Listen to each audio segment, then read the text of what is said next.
Welcome back, everyone, to the Luxe Code Travels Podcast. We're about to kick off another deep dive, and this time it's all about the Maldives. You know, that picture-perfect destination that seems to be at the top of everyone's travel bucket list these days. Yeah, it's no wonder, really. When you start digging into the details, the Maldives is just fascinating. I mean, picture this. An entire nation made up of over 1,100 islands, 1,196 to be exact. Wow, that's a lot of islands. It is, and they're not all clumped together either. They're spread out across these 26 natural atolls in the Indian Ocean. So, geographically speaking, it's pretty unique. And they're not just like massive islands, right? What's the scale like? Well, they're definitely not huge land masses. The whole chain stretches over 871 kilometers. But when you look at each individual island, they're surprisingly small. Huh. And here's the thing that really caught my attention. They're incredibly low-lying. On average, only 1 meter above sea level. Whoa, that's low. Right. And the highest natural point across the entire Maldives is only 2.4 meters. So, like, barely taller than a basketball player. Pretty much. Yeah. So you can imagine, with rising sea levels being a global concern, the Maldives is in a pretty precarious position. Yeah, that makes you think about the future of a place like that. But before we get too deep into that, can you tell us a little bit more about these atolls? Oh, absolutely. So these aren't just random islands that popped up. They're actually the peaks of ancient volcanic mountains. Over time, these submerged mountains became covered in coral reefs, and those reefs built up and up until they formed these ring-shaped islands, which we call atolls. And inside that ring, you have a beautiful lagoon. So it's like a little protected paradise. Exactly. And it's knowing that kind of geological history that makes you appreciate the delicate balance of the Maldives even more, you know? Yeah, for sure. Now let's talk about tourism, because that's how most people experience the Maldives. Right. And for a long time, the image has been all about these exclusive resort islands. You know, the kind where one resort takes up an entire island, super private, super luxurious. A classic overwater bungalow dream. Exactly. But, you know, things have been changing. Since about 2009, there's been this rise in tourism on local islands where people actually live. That's interesting. So it's not just for the ultra-rich anymore. Not necessarily. It means there's a wider range of options now, potentially more budget-friendly, and it gives travelers a chance to experience a different side to the Maldives. Get a bit more of that local flavor. Exactly. But of course, that image of the Maldives as a once-in-a-lifetime kind of trip, because of the cost of those fancy resorts, that's still pretty strong. Okay, so let's say someone is thinking about taking that leap and planning a trip to the Maldives. What are some of the pre-trip essentials they should know? Well, first things first, make sure your passport is valid. That's a given for any international travel, of course. Always good to double check that expiry date. Absolutely. And the good news is there aren't any mandatory vaccinations required at the moment. That's always a relief. Less planning to do. Exactly. Yeah. Now, packing. Here's a tip. Don't expect to do a lot of shopping once you're on the islands, especially on the resort islands. So bring everything you need. Right. Think about all the essentials. Sun protection is huge. I mean, high SPF sunscreen is a must-have. Like, don't even think about going without it. Yeah, that equatorial sun is no joke. It's intense. And a hat, obviously. Sunglasses. You'll be spending a lot of time outdoors, so you'll want those. And then pack modest clothing, too, in case you visit public areas or local islands. Right. Always important to be respectful of local customs. Exactly. Aside from that, it's your usual summer wear. Light clothing, swimwear, you know, the essentials. Oh, and one more practical thing. They use English plugs in the Maldives. So if you have different plugs, an adapter is key. Definitely. And I came across this website, aoworld.org, that actually has a downloadable packing list specifically for the Maldives. Oh, that's handy. It is. Really takes the guesswork out of it. Okay, now let's talk about what happens when you actually arrive. Touching down in paradise. You'll land at Malé International Airport, which is the main gateway to the Maldives. Now, here's a heads up. Our sources say the immigration queues can get pretty long sometimes. So a good strategy is to fill out that arrival card on the plane. You know, get ahead of the game. Be that person who's ready to go. Exactly. And, you know, just be aware that there are strict rules about bringing in alcohol, drugs, and any pornographic material. They might even check your hand luggage for those things. Better to be safe than sorry. For sure. Now, currency-wise, U.S. dollars are pretty much accepted everywhere, especially in the resorts. So that simplifies things. No need to stress about exchanging tons of money. Right. But do exchange a little bit of USD into local currency, just for tips. And here's a little tip. Don't bother changing money at the airport. Oh, why is that? Apparently, you get a better exchange rate elsewhere. Now, once you've cleared customs and all that, you'll need to get to your resort island. The real journey begins. Right. Depending on where your resort is, you'll either take a speedboat or a seaplane. Hmm. Speedboats are usually for the closer islands, but they can get a bit bumpy if the seas are rough. Not for the faint of heart. Yeah. Seaplanes, on the other hand, are a whole experience. Talk about a scenic arrival. They take off from a separate water airport just beside the main airport, and you get these incredible views as you fly over the atolls. It's like a little sightseeing tour before you even reach your destination. That's amazing.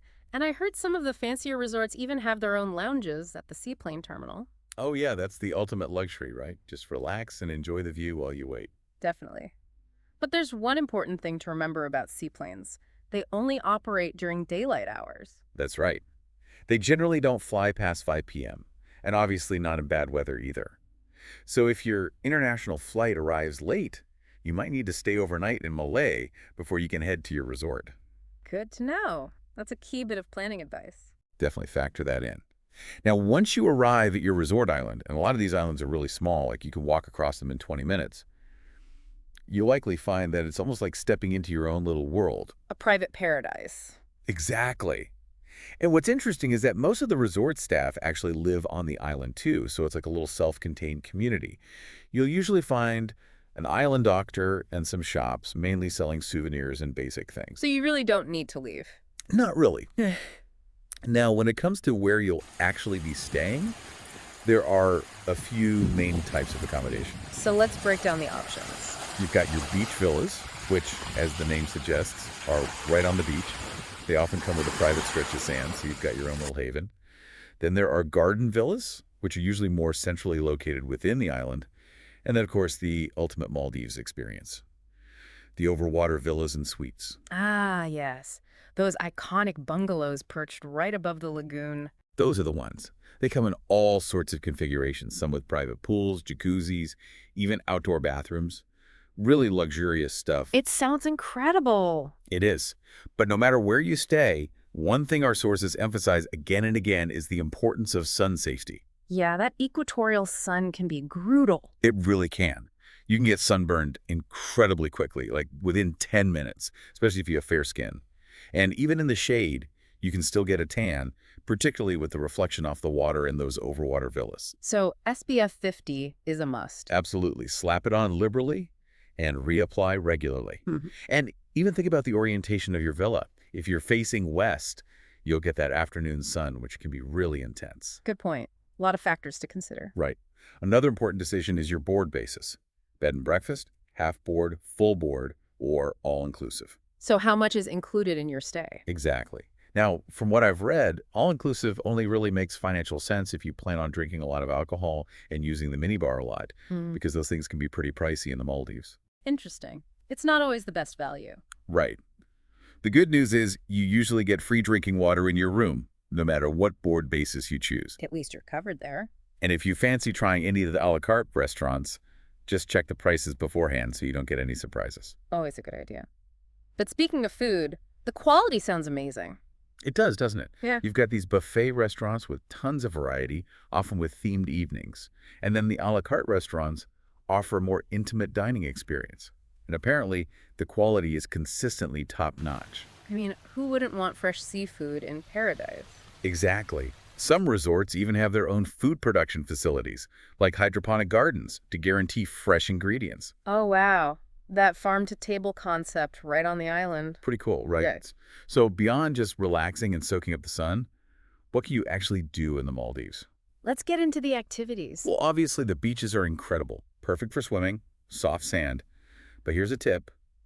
Pack beach shoes. Oh, why is that? Because of the coral. It can be sharp, and you don't want to cut your feet. And also remember, it's illegal to take any corals or shells from the sea. Right, leave only footprints. Exactly. Protect that beautiful environment. Now, if you want to see what lies beneath the surface, snorkeling is a must.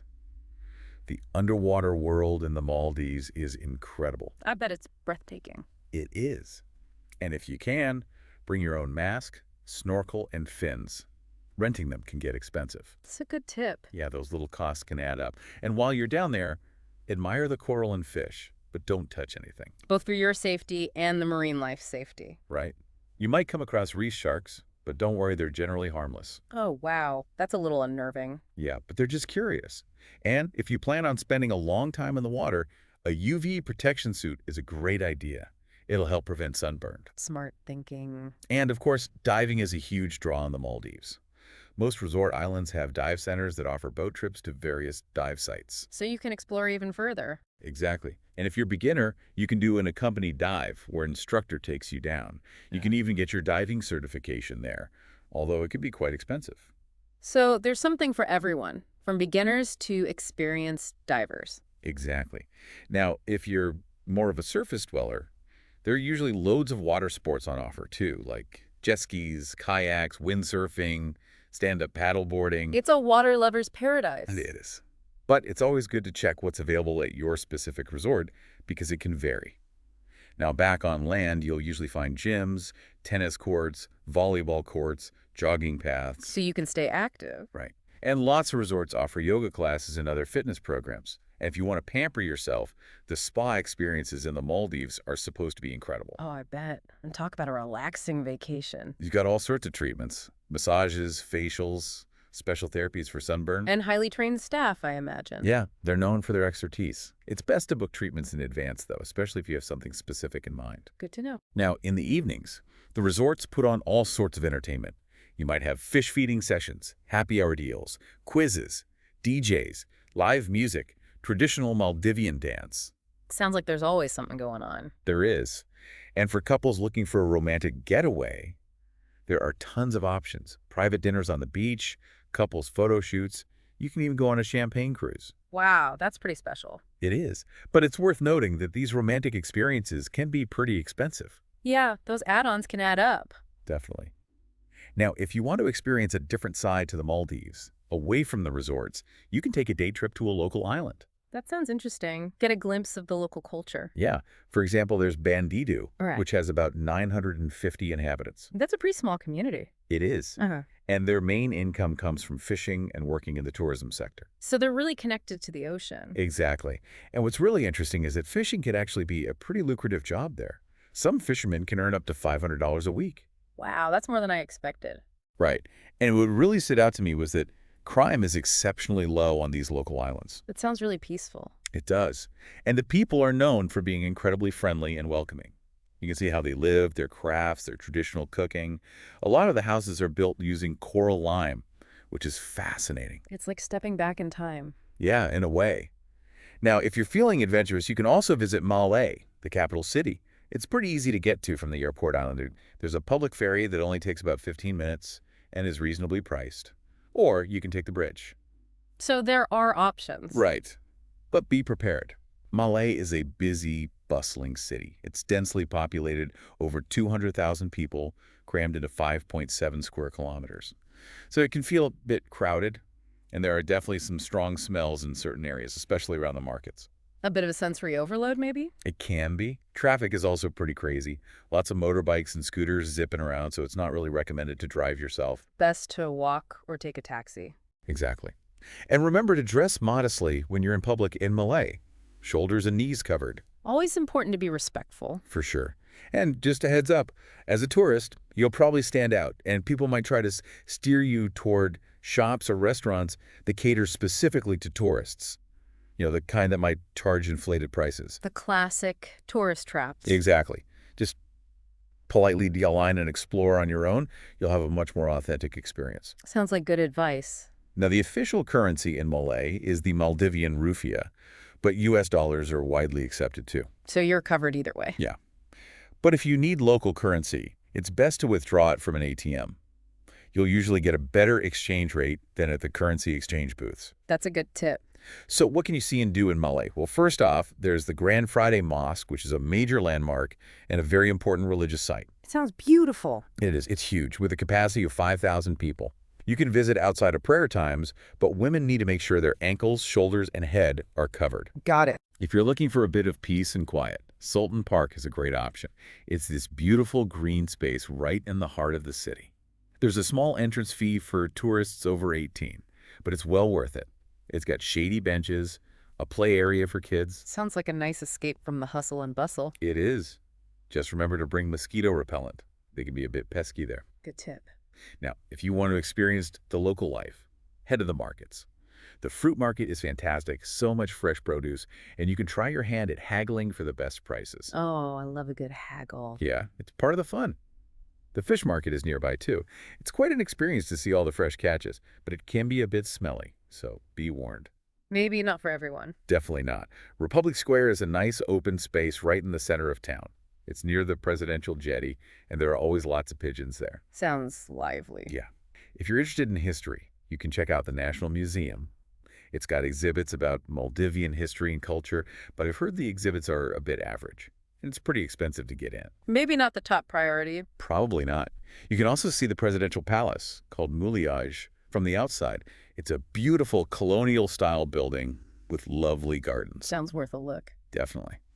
And finally, if you're looking for a good place to eat, the Seagull Cafe comes highly recommended. Oh, I've heard of them. They have a good international menu, plus delicious cakes and ice cream. And the atmosphere is supposed to be very calming. Sounds like a great place to relax after a day of exploring. It does. So, as you can see, the Maldives offers this incredible range of experiences, from the utter tranquility of the resort islands to the vibeless energy of Malay. Yeah, it's a fascinating mix. And if all this talk about the Maldives has got you dreaming about your own escape, why not take the first step? You can book a free 30-minute call with us via the link in the description. We can chat about your travel dreams and help you start planning your perfect Maldives getaway. It's a perfect way to get started. So what are your takeaways from our deep dive into the Maldives? What aspects stand out to you? For me, it's the sheer diversity of the experience. You can have that ultimate luxury escape, or you can go for something more authentic and budget-friendly.